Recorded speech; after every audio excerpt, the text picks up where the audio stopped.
हर्षवर्धन जी, लोकसभा चुनाव नजदीक है, बस तारीखों का ऐलान होना बाकी है। जो बात वो कह रहे हैं लोगों के दिलों तक पहुंचेगी? नहीं, मुझे लगता है कि कश्मीर में देखिए, जम्मू की तो 3 सीटें हैं ही। बिल्कुल, जब लोगों को एहसास की बात होती है तो वो एहसास तो 2019 से ही उनको बहुत अच्छे से हो रहा है। अब अगर आप ध्यान से देखें तो सबसे बड़ी पार्टी 2019 के लोकसभा चुनाव में भारतीय जनता पार्टी हो जाती है।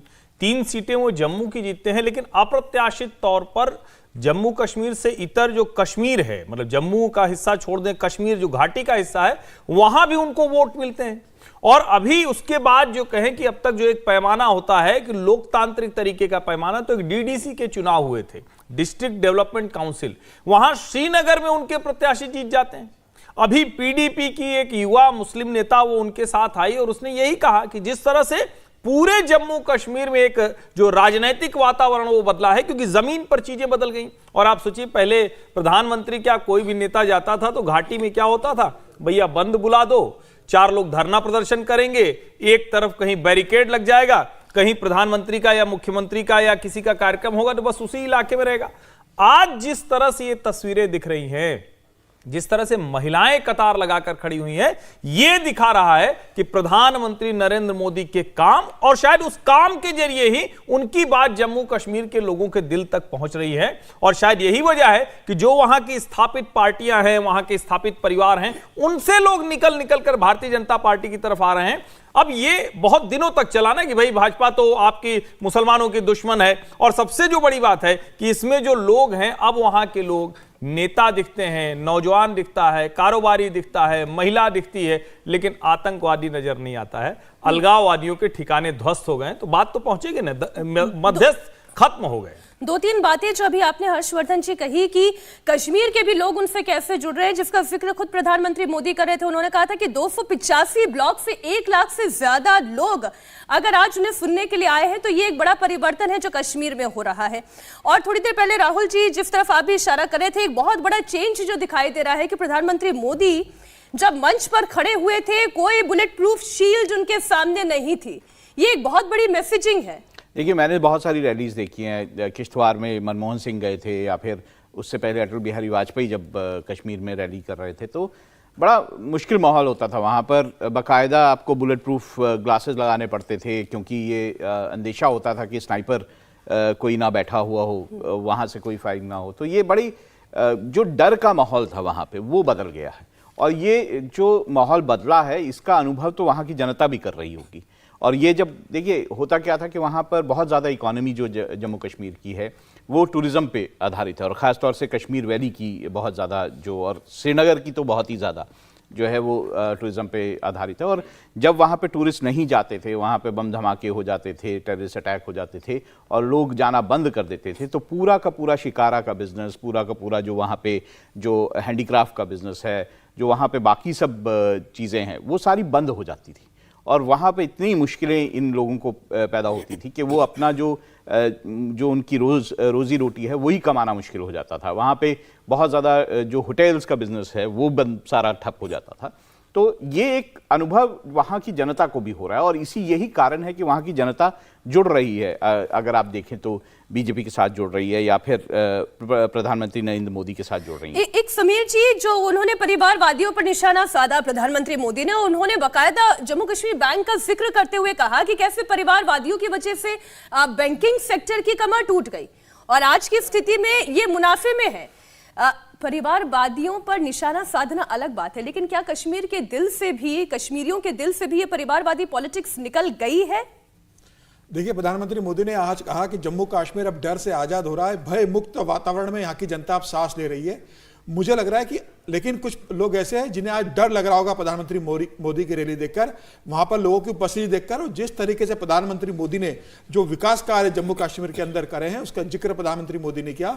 जम्मू कश्मीर बैंक का प्रधानमंत्री मोदी ने जैसे जिक्र किया कि कुछ परिवारवादियों ने किस तरीके से वहां पर अपने रिश्तेदारों को, अपने परिचितों को, अपने कार्यकर्ताओं को वहां नौकरी दिलवाई थी, कैसे वहां लोन लिया गया, कैसे उस बैंक को बर्बाद करने का काम किया गया। और फिर प्रधानमंत्री मोदी ने बताया कि केंद्र सरकार ने उस डूबती हुई जम्मू कश्मीर बैंक को कैसे मदद की और कैसे उसे वापस प्रॉफिट वाले एक बैंकिंग सेक्टर में तब्दील किया। और यह बताता है कि प्रधानमंत्री मोदी ने आज जिस तरीके से परिवारवादी पार्टियां, जो जम्मू कश्मीर दो परिवार जो लंबे समय तक राज करते रहे, और प्रधानमंत्री मोदी ने बहुत स्पष्ट कहा कि धारा 370 की आड़ में कांग्रेस उसके सहयोगी लोग अपना स्वार्थ सिद्ध करते रहे और जम्मू कश्मीर की जनता को अंधेरे में रखते रहे। मुझे लगता है कि प्रधानमंत्री मोदी का जो आज रैली हुई है, शायद इतिहास की पहली रैली होगी कि जिस दिन कोई बंद का आह्वान नहीं किया गया, कोई पत्थरबाजी नहीं हुई, कोई विरोध प्रदर्शन वहां आयोजित नहीं किया गया और किसी तरह की अशांति देखने को नहीं मिल रही है। नहीं, लेकिन ये तो पहले भी तो हर्षवर्धन जी हो सकता था। ये पहले क्यों नहीं हो पाया, आज क्यों हो पा रहा है? पहले की सरकारों को किस बात का डर था, या कौन सी ऐसी जंजीरें थी जिनकी वजह से उनके हाथ बंधे हुए थे? इतने नेता रहे हैं। देखिए, मुझे लगता है कि ये एक ऐसा प्रश्न है जिसका उत्तर देते हुए लगता है कि आप पहले की सरकारों पर आक्षेप जैसा लगा रहे हैं। लेकिन ये तो सच है ना कि क्या 370 कोई ऐसी चीज थी जिसके बारे में देश के प्रथम प्रधानमंत्री पंडित जवाहरलाल नेहरू ने लिखा था, कहा था कि ये घिसते घिसते खत्म हो जाएगा।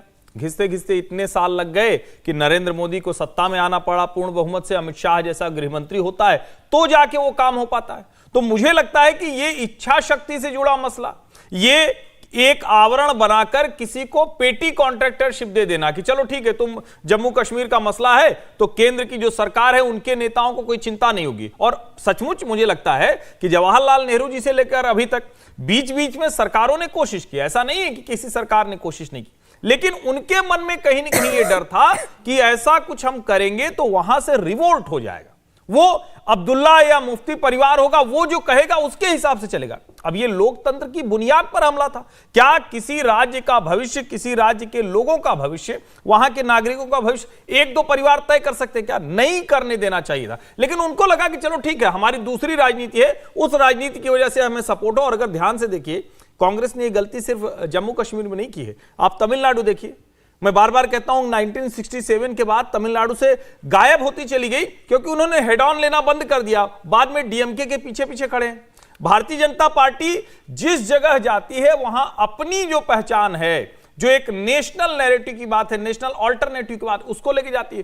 कांग्रेस क्या करती है, ठीक है तुम्हारे रीजनल एस्पिरेशंस हैं, चलो हम तुम्हारे साथ खड़े हो जाते हैं। तो मुझे लगता है इच्छा शक्ति नहीं थी, सामने चुनौती से लड़ने का साहस नहीं था, और एक जाने अनजाने था कि ठीक है भाई हमारी सरकार चल रही है, लाभ हो रहा है, कोई ऐसा विकल्प सामने है नहीं जो हमको हटा पाएगा। यह भी एक वजह थी, और उसमें जम्मू कश्मीर के लोग बरसों पिसते रहे। लेकिन ये जो परिवार की हम बात कर रहे हैं, नेशनल कॉन्फ्रेंस की भी हमें बात करनी चाहिए राहुल जी। पूरी तरीके से तो कश्मीर ने इसे भी नकारा नहीं है ना। अभी जो इंडिया टीवी सीएनएक्स पोल था तो उसमें अभी भी नेशनल कॉन्फ्रेंस दिखाई दे रहा है। कांग्रेस पार्टी भले धीरे धीरे पूरी तरह से हाशिए पर चली गई हो कश्मीर में, लेकिन नेशनल कॉन्फ्रेंस है। देखिए, मैं तो दूसरी तरह से इसे देखता हूँ। गुपकर अलायंस आपने बनाया कि जम्मू कश्मीर के स्पेशल स्टेटस जो है उसके खिलाफ, जो बीजेपी ने हटाया उसके खिलाफ हम लड़ाई लड़ेंगे। क्या हुआ? जनता ने साथ दिया? नहीं दिया। अच्छा, लोकसभा चुनावों की भी बात कर लेते हैं। पिछले लोकसभा चुनावों में अगर हम नेशनल कॉन्फ्रेंस की ही बात करें तो कितने परसेंट वोट मिला? 7.87%। 3 सीटें जरूर आई, लेकिन वोट परसेंटेज यही रहा। इससे ज्यादा कांग्रेस को वोट मिला है वहां पे, नेशनल पार्टी को, कि उनको 28% से ज्यादा वोट मिला। इस बार मिलेगा? मुझे यही लगता है कि क्यों होगा ऐसा, जनता क्यों साथ देगी। आप पीडीपी की बात कर लें तो उसको भी 3.36% वोट मिला। तो अगर आप जनता की बात कर लेंगे और लोगों की बात कर लेंगे कि कश्मीर की ज्यादातर जनता किसके साथ है, तो वो साफ दिखाई देती है, उस पार्टी के साथ है जिसको 46% से ज्यादा वोट मिला, वो है बीजेपी, उनके साथ है। अगर कोई दूसरी पार्टी उनको दिखाई देती है नेशनल लेवल पर, तो कांग्रेस दिखाई देती है। वहां की जो लोकल दल हैं, चाहे वो नेशनल कॉन्फ्रेंस हो या पीडीपी हो, उनको वो अब जो उन्होंने काम वहां पे नहीं किया है उसके कारण वहां की जनता भी उन्हें नकारती है।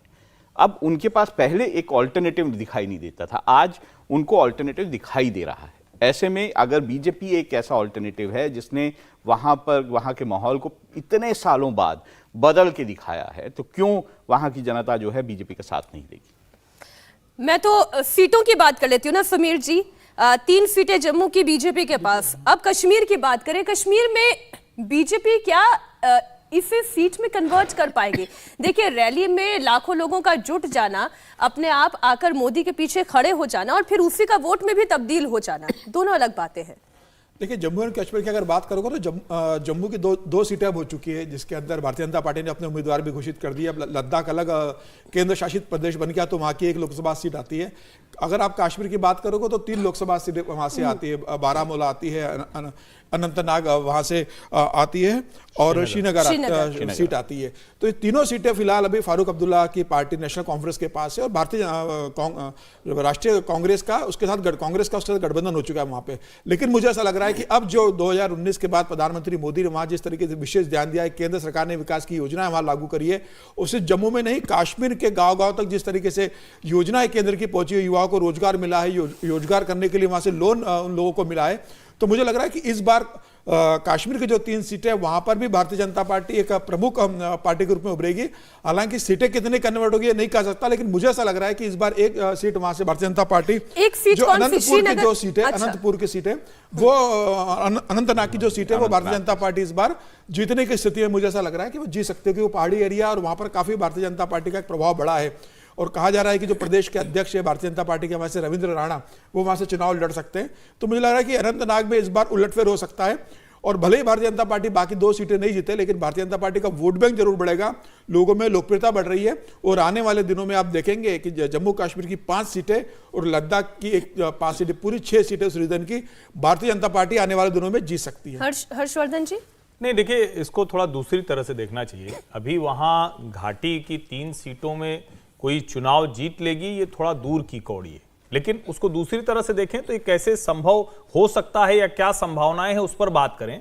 श्रीनगर की लोकसभा सीट पर 7-7.5% की पोलिंग होती है, जो असली चीज है। यानी ये जो पार्टियां, खुद फारूक अब्दुल्ला साहब, वो जो जीत कर संसद में प्रतिनिधि के तौर पर आते थे, उनको 100 में से 7-7.5 लोग वोट देने जाते थे, उसमें भी 3-3.5 लोग ही उनके पक्ष में आते थे। यानी 93 लोग वोट देने नहीं जाते थे, और जो वोट देने जाते थे उसमें 3-4 लोग सिर्फ उनके साथ खड़े होते थे।